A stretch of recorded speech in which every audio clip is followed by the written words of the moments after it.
আমি কোনো ছোট শিশু না যে আপনি যা বলবেন তাই আমাকে বিশ্বাস করতে হবে। সাহিলের সাথে আপনার কিসের শত্রুতা? দেখেন, এটা আমার একান্ত ব্যক্তিগত বিষয়। তৃতীয় ছবিতে যে আপনি থাকবেন না তার গ্যারান্টি কি? কথাটা তো আপনি মন্দ কর নাই ভাইজান, আপনার কথায় তো যুক্তি আছে।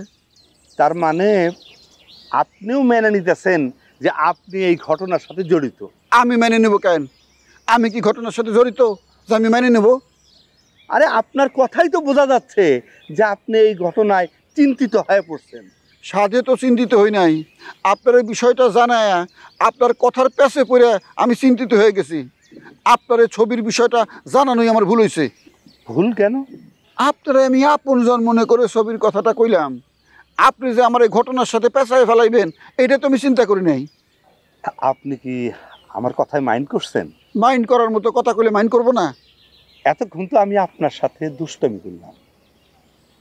আপনি আমার কত বড় উপকার করছেন সেটা জানেন? আপনি না জানাইলে কেমনে জানুম যে আমি আপনার বিরাট উপকার করছি? আমার বড় বোনটাকে নিয়ে আমি খুবই দুশ্চিন্তায় ছিলাম। আপনি আমার সেই দুশ্চিন্তা দূর করে দিয়েছেন।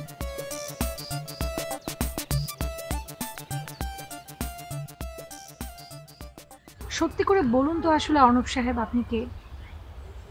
আমি কে মানে? আমি অর্ণব। না, আপনি অর্ণব না, আমি জানি এটা আপনার ছদ্মনাম। আমি না একটা কথা বুঝতে পারছি না, হঠাৎ আপনার কেন এই কথা মনে হচ্ছে? হঠাৎ আমার এ কথা কেন মনে হচ্ছে সেটা বড় কথা না, আপনার আসল পরিচয়টা কি এটা বড় কথা।